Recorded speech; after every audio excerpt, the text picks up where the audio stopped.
அந்த கட்சியின் கொள்கைகள், அந்த கட்சி பயணிக்கும் வழித்தடம். ஒரு கட்சியை நிர்மூலமாக்க வேண்டுமானால் அதன் ஜாப்பை மீறி அதை உடைத்தெறிந்து செயல்படுவதால் அந்த கட்சியை முடக்கி விடலாம். இன்று எங்களுக்கு உள்ள சந்தேகம் அதுதான். இந்த கட்சியின் மீது ஏன் இவ்வளவு அழுத்தங்கள், ஜாப்பு மீறல்கள் நடந்து கொண்டிருக்கின்றன? உங்களுக்கு தெரியும், திருவோணமலையில் ஒரு வழக்கொன்றின் மூலம் எங்கள்ட பொதுச்சபை முடக்கப்பட்டிருக்கின்றது. அப்படி இருக்கும் பொழுது அங்கு பேசப்பட்டபடியும் நாங்கள் இனிமேல் ஜாப்பு மீறல் செய்ய மாட்டோம். மீண்டும் அதே ஜாப்பு மீறல்களை ஒரு மத்திய குழு செய்கிறது என்றால் இதன் நோக்கம் என்ன? இதுதான் முக்கியம். முதலில் இந்த மத்திய குழு யாரால் இந்த பொதுக்குழுவை முடக்கினார்கள் என்பதை கண்டுபிடிக்க வேண்டும். சும்மா கூடி செல்வதால் எதுவும் நடக்காது. முதலில் இந்த மத்திய குழுவின் கடமை யாரால் இந்த பொதுக்குழுவுக்கு எதிராக ஒரு நீதிமன்ற வழக்கு நடத்துவதற்கு பின்னின்றவர்கள் யார், நடத்தியவர்கள் யார் என்பது கட்டாயம் கண்டுபிடிக்கப்பட வேண்டிய ஒரு விஷயம். மத்திய குழுக்கு அது தெரியாதுன்றா போய் மக்கள்கிட்ட கேட்க வேணும். மக்கள் எல்லாருக்கும் தெரியும், எல்லாரும் அறிஞ்சு கொண்டு தான் இருக்கிறார்கள். அன்றைக்கு கூட அந்த கூட்டத்தில் ஒரு குரல் கேட்டது, தலைவரை மாற்ற சம்மதியுங்கள், நாங்கள் வழக்குகளை பின்வாங்குகிறோம். ஒரு குரல் கேட்டது. முதல் அதை செய்ய வேண்டும். செய்து நமது பொதுக்குழுவை இயங்க தர வேண்டும். அதை விடுத்து இந்த மத்திய குழுவை அரசியல் மாபியாக்களின் கூடாரமாக மாற்றக்கூடாது. ஒரு நாள் இப்போ மாவை சேனாதி ராஜா அவர்கள் இந்த முதலாவது கூட்டத்தில் வந்த பொழுது, நீர் கதிரையில் இருக்க வேண்டாம் ஐயா, உங்களை விலத்தியாச்சு, உங்களை ரிசைன் நோட்டீஸ் எல்லாம், உங்களை ராஜினாமா கடிதமும் ஏற்றுக்கொண்டு தந்தாச்சு என்று சொன்னார்கள். சொன்னவர் யார்? அந்த சொன்ன நபர் மத்திய குழுவிலே இல்லாத ஒரு நபர். மத்திய குழுவில் இல்லாத ஒருவர் உள்ளே எடுக்கப்பட்டு அவரால் இவர் மீது சேறு பூசப்படுகிறது. எனவே அதுதான் அந்த கூட்டத்துக்கு முதலே மாவை சேனாராஜா அவர்கள் ஒரு கடிதம் போட்டிருந்தார் செயலாளருக்கு.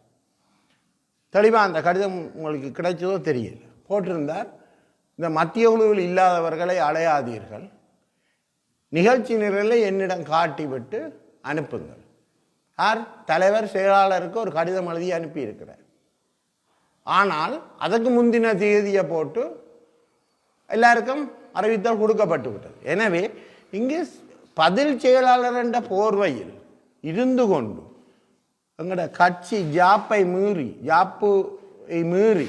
எங்களுக்கு ஒரு பாரம்பரியம் இருக்கின்றது, கட்சி பாரம்பரியம்.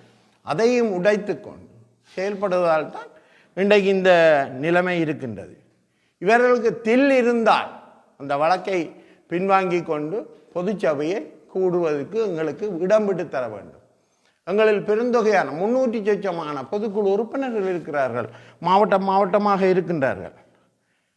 அதை செய்வீர்களாக இருந்தால்தான் இந்த மாபியா கூட்டத்தில் இருந்து எங்களது தமிழரசு கட்சியை நாங்கள் மீட்டு கொள்ளலாம். முதல் ஒரு பாராளுமன்ற தேர்தலில் ஒருவர் சொல்லுகிறார், நான் தோற்றுவிட்டால் மீண்டும் அரசியலுக்கு வர மாட்டேன். 2ஆம் தரமும் தோற்றுவிட்டு தேசிய பட்டியல் ஆசையில் இருக்கக்கூடாது இல்லவா? தேசிய பட்டியல் என்பது யாருக்கு கொடுப்பது? ஒரு தேர்தலில் கேட்க முடியாத கௌரவமான சமுதாயத்தில் பெரிய செல்வாக்குள்ள ஒரு புத்திஜீவிக்கு தான் அது கொடுக்கப்படும். இங்கு அது இல்லை. எங்களோட கட்சியில் தேசிய பட்டியல் அந்த ஏறி மிதிச்சாலும் தலையை தூக்க தெரியாத நாக்கிலி பாம்புகள், தங்களோட பதவிகளை பாவிச்சு காணி பிடிக்க வலிக்கிற மாவியாக்கள், தோத்தானா என்ன நடந்தானா கடைசி மட்டத்தில் போய் நின்றானா ஜனநாயக மீறல்களை மறுப்பை செய்யும் சுயநலவாதிகள். இவர்கள்தான் இந்த தேசிய பட்டியலில் வந்து கொண்டிருக்கிறார்கள். இதனால் எப்படி கட்சி வளரும்? கட்சி வளர்க்க முடியாது. எனவே என்னை பொறுத்தவரை இந்த பொதுக்குழு கூடுமாக இருந்தால் தேசிய பட்டியல் நாங்கள் மீள் பரிசீலனை செய்வோம். நான் போராடுவது தமிழரசு கட்சியை மீட்டெடுப்பதற்காக மட்டும்தான் இன்று வரை போராடி கொண்டிருக்கிறேன். குரல் கொடுத்தா குரல் வழியை அறுக்கிறது. அதன் மூலம் கட்சி ஜனநாயகம் பாதுகாக்கப்படாது. ஒருவர் குரல் கொடுத்து விட்டால் அவற்றை குரல் வழியை அறுக்க முற்படுவது. அன்று நான் வெளிநடப்பு செய்யும் வரை 4 மணித்தியாலங்கள் அந்த கூட்டத்தில் இருந்தேன். அந்த 4 மணித்தியாலங்களும் எனக்கு எதிரான குற்றங்களை சொல்ல திராணியற்றவர்கள் எல்லாம் நான் போன பிறகு எனக்கு எதிரான குற்றங்களை கொண்டு வந்து நிறைவேற்றுகிறார்கள். மத்திய குழுவிலிருந்து என்னை இடைநிறுத்தியதாக அறிவித்தல் வந்தது. மத்திய குழுவுக்கும் மத்திய குழு உறுப்பினர்களை நிற்கும் அதிகாரம் இல்லை. இந்த விதி 7E சொல்லப்படுகிறது தெளிவாக. தக்க காரணத்துக்காக கட்சியின் எந்த அலுவலர் மீதும் மத்திய செயற்குழு உறுப்பினர் மீதும் ஒழுங்கு நடவடிக்கை எடுத்து பதவி நீக்க செய்யவும் வெளியேற்றவும் பொது சபைக்கு அதிகாரம் உள்ளது. பொது சபையை கூட விடுங்கள். தவறு இருந்தால் நாங்களாக விலகிக்கொள்வோம். அதை விடுத்து இந்த ஜனநாயக மீறல்களை தங்களுடைய ஜாப்பை மீறி செய்ய முற்படக்கூடாது. அன்று சொன்னார்கள் எனக்கு நீக்கப்பட்டு விட்டேன். உலகம் முழுக்க பிரச்சாரம் செய்தார்கள். நான் இதுவரை ஒன்றும் கதைக்கவில்லை. 9 ஒரு கடிதம் பதில் செயலாளருக்கு நான் போட்டிருந்தேன். அதை நான் தெளிவாக குறிப்பிட்டும் இருந்தேன்.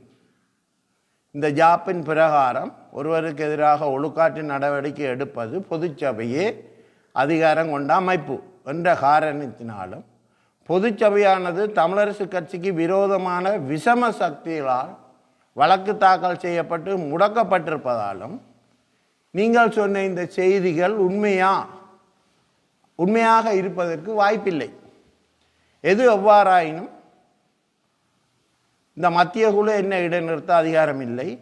எனவே கடிதம் கிடைத்து 72 மணித்தியாலத்துக்குள் குறித்த செய்தியின் உண்மைத்தன்மை தொடர்பாக எனக்கு உத்தியோகபூர்வமாக தெரியப்படுத்துமாறு நான் ஒரு ஸ்பீட் போஸ்டில் ஒரு கடிதம் ஏற்கனவே அனுப்பிவிட்டேன். அதன் கொப்பி பிரதிகள் தலைவர் இலங்கை தமிழரசு கட்சி மாவேசோ சேனாதிராஜாவுக்கும் பதில் தலைவர் CVK சிவஞானம் அவர்களுக்கும் சிவஞானம் ஸ்ரீதரன் தெரிவிக்கப்பட்ட புதிய தலைவருக்கும் அனுப்பியிருக்கிறேன். என்னை பொறுத்தவரை வாய்ச்சவடால்களால் கட்சியின் பதவிகளை பறிக்க முடியாது. அதற்கான ஒரு ஒழுங்குமுறை உண்டு. அந்த ஒழுங்குமுறையில் அவற்றை செய்ய வேண்டும். ஜாப்பின் அடிப்படையில் ஒரு விடயத்தை தீர்மானித்தால் கட்சியின் நிர்வாகிகளுக்கு உடனடியாக அந்த கடிதத்தை அனுப்புவதற்கு திராணி இருக்க வேண்டும். மாவை சேனாதிராஜா இவர்களுக்கு ராஜினாமா செய்வதென்று சொல்லவே இல்லை. தங்களுக்கு தேவையென்றால் அந்த கடிதத்தை அனுப்பியிருக்கிறார்கள். அதுவும் எப்பொழுது தங்களது தேசிய பட்டியல் எல்லாத்தையும் வேண்டிவிட்டு தேசிய பட்டியல் குழம்பி விடக்கூடாது என்பதற்காக அதுவரை பொறுத்திருந்து அவரை கூட்டிக் கொண்டு மேசையில் இருத்தி தலைவராக அதுக்கு முதலே ராஜினாமா எல்லாம் வந்துட்டு என்று சொன்னார்கள். அவர்கள் சொன்னார்கள். ஆனால் என்னை பொறுத்தவரை ராஜினாமா செய்யவில்லை என்பது அவரும் எழுதியிருக்கின்றார். அவர் எழுதியது சிவஞான ஸ்ரீதரன் அவர்களுக்கு. நான் ராஜினாமா செய்ய எண்ணியுள்ளேன், தயவு செய்து வாருங்கள், வந்து இந்த பொறுப்பை நீங்கள் ஏற்றுக்கொள்ளுங்கள். அப்படித்தான் எழுதப்பட்டிருக்கிறது கடிதத்தில். அப்போ அதன் அர்த்தம் என்ன? நீங்கள் வந்தால் நான் உங்களிடம் தந்துவிட்டு நான் விலகி கொள்வேன். கௌரவமாக அந்த கடிதம் எழுதப்பட்டது. இன்று ஒரு போராளி மாவே சேனாதிராஜாவை நீங்கள் ஒரு பதவி விரும்பியாக பார்க்க முடியாது. ஆரம்ப காலத்திலிருந்து அடிபட்டு ஜெயிலில் இருந்து வந்த ஒரு தலைவர். அதை நீங்கள் அசிங்கப்படுத்தி வெளியில் அனுப்ப முடியுமா? செய்த முறைப்பிழை. சரி, என்னை நீக்குவதாக சொன்ன கடிதமும் ஒன்று கிடைக்கவில்லை. கிடைத்தால் எனக்கு என்ன செய்ய வேண்டும் என்பதற்கான ஒழுங்குபடுத்தல் என்னிடம் உள்ளது.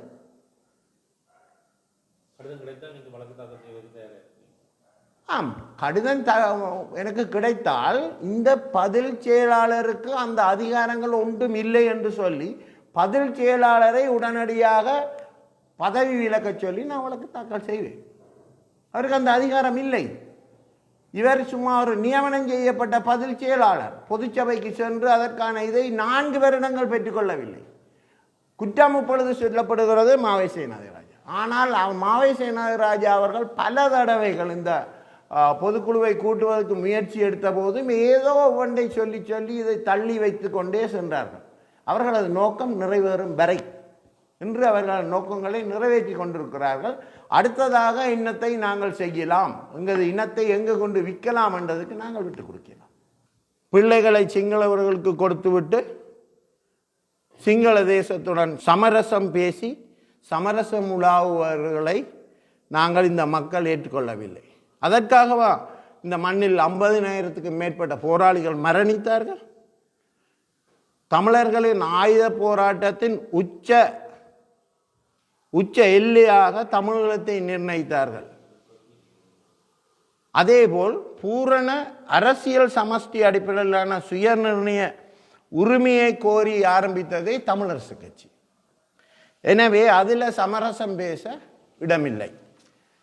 தற்பொழுது இருக்கும் ஒரு கூட்டம் அந்த தமிழரசு கட்சி ஒரு சமஷ்டி கட்சி. அந்த சமஷ்டி உயரிய அரசியல் அதிகாரம் உள்ள ஒரு சமஷ்டியை கோரி போராடிய ஒரு கட்சி இத்தனை வருடங்கள். அதை இடையே தாங்கள் புதிய கண்டுபிடிப்புகள் மூலம் சமரசம் பேசி உருக்குலைக்க ஒரு பாரிய முயற்சி. என்னை பொறுத்தவரை இது நடைபெறாது. நாங்கள் இது எங்களுக்கு கிடைக்காமல் இருந்தால் கூட இந்த நிலையை எங்களது பின் சந்ததிக்கு கடத்த வேண்டிய பொறுப்பு எங்களுக்கு இருக்கிறது. அதை நம்பித்தான் இந்த போராளிகள் 50,000க்கு மேற்பட்ட போராளிகள், 1 லட்சக்கணக்கான பொதுமக்கள் மரணித்தார்கள் இந்த யுத்தத்தில். நான் 5 வருடங்கள் புதுக்குடியிருப்பில் ஒரு வைத்தியசாலையை, புதுக்குடியிருப்பு நகரில் ஒரு வைத்தியசாலையை 5 வருடங்கள் தனியனாக நிர்வகித்தவன். அங்கு மருந்து இருக்கவில்லை, ஆக்சிஜன் இருக்கவில்லை, பிளட் கொடுப்பதற்கு பிளட் பேங்க் இருக்கவில்லை, கட்டில்கள் இல்லை, கட்டிடங்கள் இல்லை. ஆனால் அந்த இடத்திலும் என்னுடைய 3-4 வயது பிள்ளைகள் பங்கரிலே கொண்டே விட்டு கிபிர் சத்தம் வரும், பிள்ளைகள் பங்கரில் ஓடி விடுவார்கள். நான் ஹாஸ்பிட்டலுக்கு போவேன், நோயாளிகளும் அவர்களுக்குரிய பங்கர்களுக்கு செல்வார்கள். என்னுடன் சேர்ந்து ஒரு பாரிய சுகாதார அணி அந்த மக்களை காப்பாற்றி கொண்டிருந்தது. எனவே நான் கேட்க வர என்னென்னா, இது நாங்கள் வழி கண்டவர்கள், நீங்கள் எங்கிருந்தவர்கள்? யுத்தம் மௌனித்த பொழுது சிலர் இன்று மாவை சேனாதிராஜாவை செல்பவர் இங்கிருந்து வந்தார். மக்கள் இங்கே மரணித்து கொண்டிருந்த பொழுது பால்சோறு உண்டவர்கள், அவர்களுடன் சேர்ந்து சமரசம் உலாவியவர்கள். இன்று அவர்கள் வந்து இந்த மண்ணில் தங்களது நிலைப்பாட்டை நிலைநிறுத்துவதற்கு நாங்கள் ஒருபோதும் விடப்போவதில்லை. எங்களுக்கு கட்சி பதவி எதுவுமே தேவையில்லை. ஆனால் எந்த நோக்கத்துக்காக நாங்களும் போய் அந்த மண்ணில் நின்றோமோ அந்த நோக்கத்தை உருக்குலைக்க விடப்போவதில்லை. இன்று ஒரு கூட்டம் இந்த தமிழரசு கட்சியை கைப்பற்றிவிட்டு ஏதோ ஒரு திட்டம் ஒன்றுடன் இருக்கிறார்கள் என்பதுதான் கதை. தங்கள் ஒரு அரசியல் திட்டமிடலுடன் இருக்கிறார்கள் தான் கதை. இன்னொரு ஊடக அறிவிப்பில் நான் அவற்றை முழுமையாக வெளிப்படுத்துவேன்.